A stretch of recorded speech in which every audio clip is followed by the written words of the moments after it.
Good morning, dear student. We are discuss today chapter number 4. आज हम part 4 पढ़ेंगे हिंदी का, जिसका नाम है सबके चेहरे की लूटें। क्या है? सबके चेहरे की लूटें। इस चैप्टर में हम देखेंगे कि पुलिस की कार्यप्रणाली क्या होती है। पुलिस से डरना नहीं चाहिए, उनको सपोर्ट करना चाहिए और इसका उद्देश्य भी यही है। आगे हम देखते हैं इस चैप्टर में क्या है, इसको पढ़ते हैं और समझते हैं। आई होप जो कल क्वेश्चन आंसर दिए थे अपने अच्छे से राइट कर लिए होंगे, और सारे लोगों ने जिसने राइट कर लिए, थोड़ा राइटिंग का ध्यान रखें। कुछ नहीं समझ में आता है तो आप क्या करें, ग्रुप पर कमेंट करके बताएं कि सर ये वाला क्वेश्चन हमको नहीं आ रहा है, तो उसको डबल से आपको एक्सप्लेन किया जाएगा। ओके, अब हम आगे चैप्टर पढ़ते हैं। आज हम इसका एक्सप्लेनेशन देखेंगे एंड कल इसके क्वेश्चन आंसर। क्लियर? चलो ठीक है। सबके चेहरे खिल उठे। चैप्टर का नाम क्या है? सबके चेहरे खिल उठे। इसमें कुछ, यह एक वार्तालाप है, कुछ पात्र है इसमें। जीतू, जीतू क्या है, अपने दादाजी को बोलता है, जीतू दादाजी, पड़ोस में पुलिस आई है, रामू भैया के काका को अपने साथ ले जा रही, मुझे डर लग रहा है।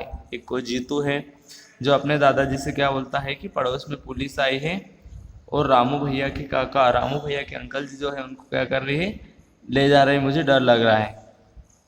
और एक यहाँ से जीतू दादाजी के पीछे छिपकर बोलता है। फिर दादाजी बोलते हैं, डरते नहीं बेटा, पुलिस हमारी रक्षा के लिए है, हमें डरना नहीं चाहिए। दादाजी उसको समझाते हुए कहते हैं कि हमें डरना नहीं चाहिए, पुलिस हमारी रक्षा के लिए होती है। मानवी मानवी बोलती है, दादाजी रामू भैया बहुत रो रहा है। क्या करती है? मानवी बोलती है कि रामू भैया बहुत रो रहा है, उसके काका को पुलिस मारेगी तो नहीं, क्या उन्हें जेल में बंद करेगी? ऐसा क्वेश्चन करते हुए क्या बोलती है मानवी दादाजी को कि उनको क्या जेल में बंद करेंगे? दादाजी, नहीं बेटी, ऐसी बात नहीं है। जब कोई अप्रिय घटना या अपराध हो जाता है तो पुलिस किसी से भी पूछताछ कर सकती है। हर किसी को मारना पीटना या जेल में डालना उसका उद्देश्य नहीं है, ऐसा करना गैर कानूनी है बेटा। क्या है कि जब भी कोई अप्रिय जो घटना नहीं होनी चाहिए वो हो जाती है, कुछ अनदेखा अपराध हो जाता है, तो पुलिस क्या करती है, पूछताछ के लिए किसी को भी ले जाती है अपने साथ। तो उसमें हमको घबराने डरने की बात नहीं, और उसका उद्देश्य यह नहीं कि पुलिस हमको मारे पीटेगी। फिर जीतू, जीतू क्या करता है, तो क्या पुलिस ने काका जी को गिरफ्तार नहीं किया, फिर वे उन्हें लेकर क्यों जा रहे हैं?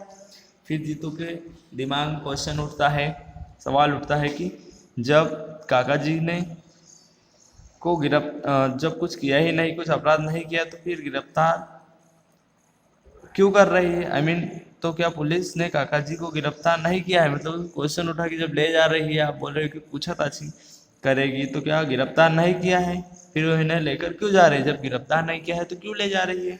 फिर आगे देखते हैं क्या है। दादाजी, जांच पड़ताल और दोषी लोगों तक पहुंचने के लिए पुलिस को लोगों से पूछताछ करनी पड़ती है। वह किसी को गिरफ्तार तभी करते हैं जब प्रथम दृष्टया कोई आरोप उन पर बनता है। हो सकता है रामू के काका जी को तत्काल ही पुलिस छोड़ दे। पड़ोस में 2 दिन पहले जो चोरी हुई थी उन चोरों को पकड़ना भी तो जरूरी है। जो पड़ोस में चोरी हुई थी उन चोरों को पकड़ना भी तो जरूरी है। और दृष्टया कोई आरोप नहीं हो, जब तक उसको देखे नहीं पुलिस, या कोई पुलिस में ऐसी कार्यवाही रपट नहीं लिखवाए कि ऐसा अपराध उसने किया है, तब तक तो पुलिस किसी को पकड़कर नहीं ले जाती। फिर जीतू बोलता है,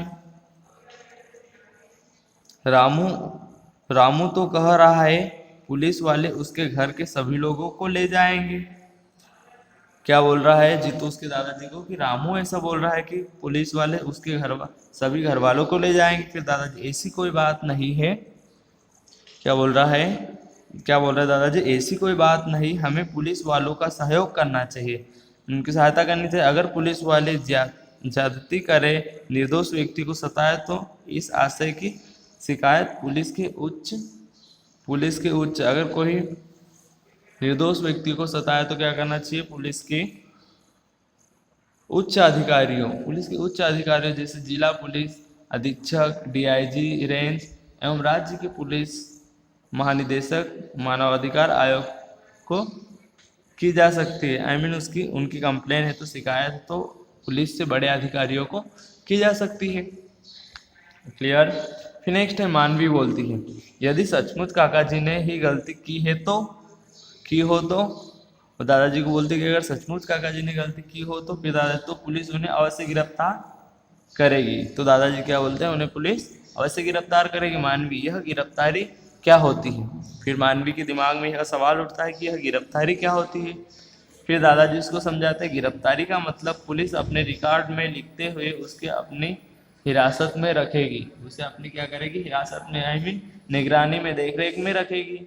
हिरासत मतलब देख रेख में। गिरफ्तार करने के बाद उसे 24 घंटे के भीतर ही न्याय में प्रस्तुत करेगी। 24 घंटे के भीतर ही उसको न्यायालय, आई मीन कोर्ट में प्रस्तुत करेगी। पूछताछ करने और ज़रूरत होने पर न्यायाधीश उसे पुलिस को अपने पास रखने की अनुमति देंगे। न्यायाधीश जब न्यायाधीश उसका फैसला करेंगे कि इसको पुलिस के पास इसको रखना है या नहीं रखना है, उसकी अनुमति देगी या फिर जेल भेज देगी, या फिर उसको क्या करेगी? जेल भेज देगी। हो सकता है किसी की जमानत पर उसे भी छोड़ दे, किसी की जमानत पर, आई मीन किसी के भरोसे कोई अगर उसकी रिक्स ले तो तब भी क्या करे? उसको छोड़ दे, छोड़ दे। हो सकता है उसकी जमानत पर उसे भी छोड़ दे। काका के विरुद्ध जब तक आरोप सिद्ध नहीं हो जाता तब तक काका निर्दोष ही कहलाएंगे। जब तक कोई आरोप, मतलब जब तक उनका आरोप न्यायालय में न्यायाधीश द्वारा कंफर्म नहीं कर दिया जाता तब तक क्या है? वो निर्दोष ही कहलाएंगे। फिर मानवी बोलती है, काका जी तो बहुत परेशान होंगे, न जाने पुलिस वाले उनके साथ कैसा व्यवहार करें, उन्हें तो अपने बचाव के लिए कुछ समझ भी नहीं आता होगा। ऐसे क्वेश्चन किसके? मानवी के दिमाग में उठते हैं। फिर दादाजी बोलते हैं, यदि पुलिस वाले उन्हें गिरफ्तार करेंगे तो इसकी सूचना उनके घर वालों को भी अवश्य देंगे। मतलब अगर कभी उसको गिरफ्तार करेंगे, अभी तो पूछताछ के लिए ले गए हैं, बट अगर गिरफ्तार करेंगे, वहीं के वहीं रखेंगे तो इसकी सूचना घर वालों को देंगे। अगर काका जी चाहे तो उनका कोई परिजन या वकील भी पुलिस थाने में उनसे जाकर मिल सकता है। घबराने की कोई बात नहीं है।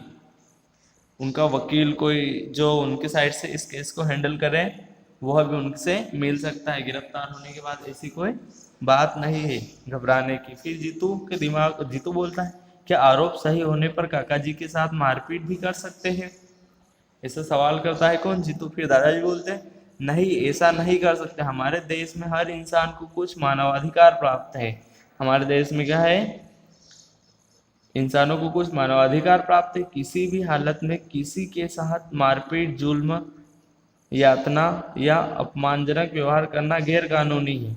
हमारे देश में क्या है? कुछ मानवाधिकार है जिनके अंतर्गत क्या होता है? किसी के साथ मारपीट, जुल्म, यातना, अपमानजनक व्यवहार करना क्या है? गैर कानूनी है, मतलब यह कानून के अंतर्गत नहीं आता है। फिर मानवी बोलते, काका जी को हथकड़ी भी लगाएंगे क्या? दादाजी, यदि पुलिस को विश्वास हो कि वे भाग जाएगा तो लगा सकते हैं। अगर पुलिस को विश्वास हो कि यह कैदी भाग जाएगा तो उसको लगा सकते हैं। हाँ, यदि कोई खतरनाक आरोपी है तो न्यायालय की अनुमति से ही उसे हथकड़ी लगाई जाती है।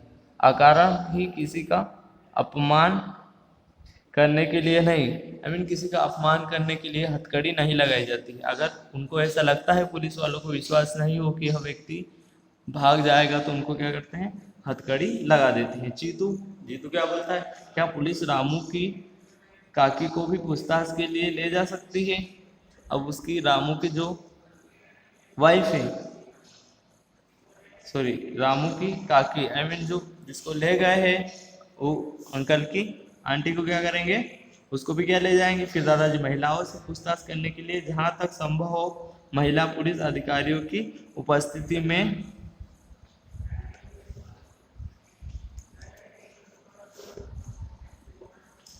आगे देखते हैं क्या है। महिलाओं से पूछताछ करने के लिए जहां तक संभव हो महिला पुलिस अधिकारियों की उपस्थिति में घर जाकर पूछताछ की जाती है। मतलब महिला पुलिस ही महिला से पूछताछ करती है। यदि विशेष परिस्थिति में किसी महिला अपराधी को पूछताछ हेतु थाने पर बुलाया जाता है, जो महिला अपराधी होती है, जो महिला होती है, जैसे कोई अपमान, मतलब कोई अपराध हो जाता है तो उसको बुलाया जाता है तो पूछताछ के दौरान संबंधित महिला के परिजनों को उसके साथ रखा जाता है, मतलब जो महिला रहती है उनके साथ वालों को, माता पिता को, भाई बहन को या उनके हस्बैंड को उनके साथ रखा जाता है जब पूछताछ करने के लिए क्या करते हैं, जब महिला परिजन को थाने में बुलाया जाता है। Turn over page. फिर आगे देखते हैं मानवी, क्या महिलाएं भी अपराधी होती है? मानवी के दिमाग में सवाल उठता है कि क्या महिलाएं भी अपराधी होती है? दादाजी, हाँ बेटी, महिलाएं भी अपराधी हो सकती है। वो क्या बोलते हैं दादाजी कि महिलाएं भी अपराधी हो सकती है। किसी अपराधी महिला के विरुद्ध अनुसंधान से प्रथम दृष्टया अपराध साबित होने पर उन्हें सूर्यास्त से पूर्व गिरफ्तार कर तत्काल संबंधित न्यायाधीश के समक्ष प्रस्तुत करना होता है। सूर्यास्त से पहले मतलब जब तक शाम नहीं होती उससे पहले उनको क्या करते हैं, गिरफ्तार करके ले जा करके उनकी पूछताछ करते हैं। सूर्यास्त होने के बाद मतलब नाइट में कभी भी किसी भी महिला को क्या करते हैं, गिरफ्तार नहीं करते हैं और तत्काल संबंधित न्यायाधीश के समक्ष प्रस्तुत करना होता है, मतलब तत्काल उसी समय उसको प्रस्तुत करते हैं। किसी विशेष परिस्थिति में यदि किसी महिला अपराधी को सूर्यास्त के बाद गिरफ्तार करना पड़े तो गिरफ्तारी के दौरान उसके किसी परिवारजनक को थाने पर मौजूद रखा जाता है। आई मीन उसको नाइट में, सूर्यास्त के बाद अगर कभी उसको क्या करते हैं, गिरफ्तार करते हैं तो उसके साथ उसके परिजन मतलब उसके घर वालों को उनके साथ में रखा जाता है। मतलब अकेली महिला को नाइट में गिरफ्तार नहीं किया जाता है। कहने का मीनिंग यह है। जी तो ऐसा क्यों दादाजी? दादाजी बोलते फिर ऐसा इसलिए किया जाता है ताकि पुलिस हिरासत में उस महिला के साथ कोई दुर्व्यवहार न हो, इसलिए उसके परिजन को रखा जाता है कि महिलाओं के साथ पुलिस थाने में कोई दुर्व्यवहार न हो, कोई अपमानजनक बात न हो।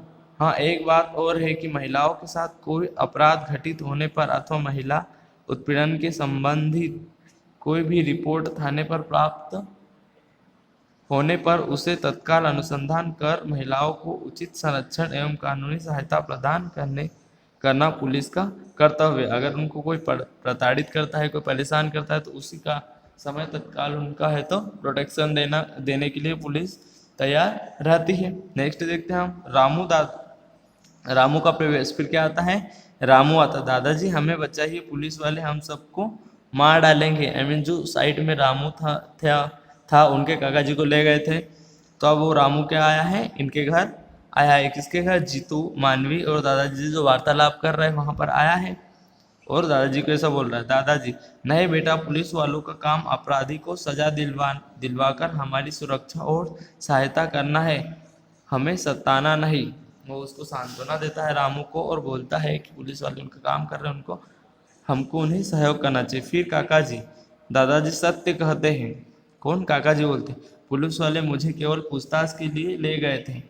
इसी समय रामू के काका जी और काकी दादाजी के पास आए।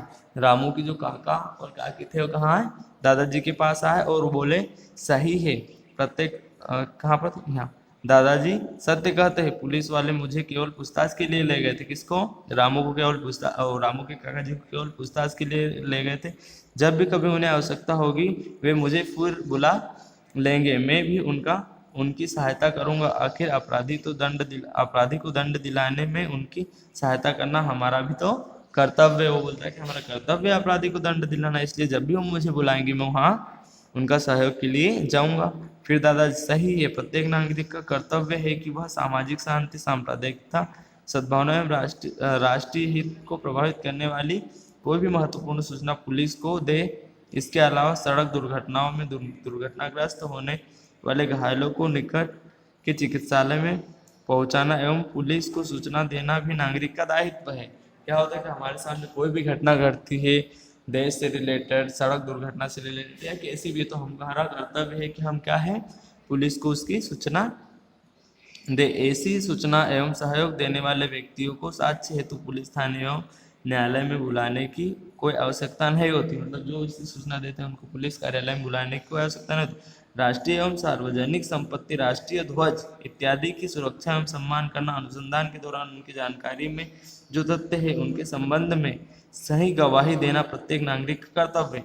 हमारे राष्ट्रीय एवं सार्वजनिक संपत्ति जो हमारी गवर्नमेंट सुविधा होती है, राष्ट्रीय ध्वज जो हमारा झंडा है, सुरक्षा एवं सम्मान करना, अनुसंधान के दौरान उनकी जानकारी मतलब इनका सम्मान करना, ये हमारा कर्तव्य है। और उसके साथ अगर कोई छेड़छाड़ करता है तो उसके बारे में पुलिस को सूचना देना ही हमारा कर्तव्य है। फिर दादाजी, पुलिस विभाग अपराध पर नियंत्रण रखने के लिए क्या, जीतू बोलता है हम पुलिस विभाग को कैसे सहयोग कर सकते हैं। फिर दादाजी बताते हैं उसको कि पुलिस विभाग अपराध पर नियंत्रण रखने के लिए हमसे असामाजिक एवं आपराधिक तत्वों के विरुद्ध कार्यवाही में सकारात्मक सहयोग चाहता है। क्या करता है, पुलिस वाले हमसे सहयोग चाहते हैं सही तरीके से कार्रवाई करने के लिए, कानून व्यवस्था बनाए रखना, सूचना का आदान प्रदान करना, कानून एवं नियमों का स्वेच्छा से पालन करना, जो कानून के नियम है, जो सूचनाओं का आदान प्रदान करना, अगर हमारे से कोई पूछताछ करता है तो उनको सही राय सलाह देना,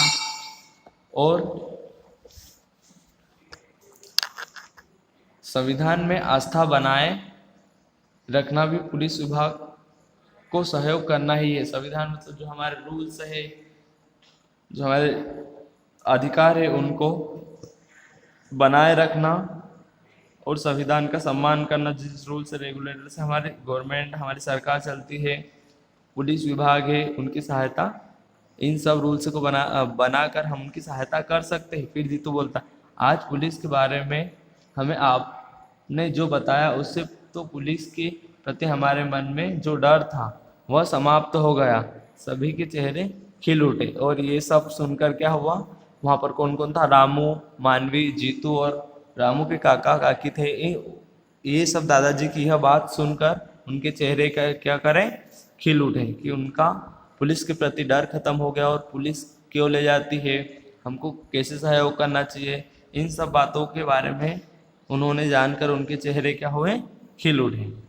अब इस चैप्टर के क्वेश्चन आंसर और जो सॉल्यूशन है वो आपको कल ग्रुप पर उसकी पिक से सेंड कर दी जाएगी। आपको इस चैप्टर को रीड करना है, मैं पिक सेंड करूंगा जिसके पास बुक नहीं है, और यह वीडियो देख के उसका एक्सप्लेनेशन आपको समझना है। क्लियर? थैंक्स। और अगर कोई डाउट हो तो पूछना है।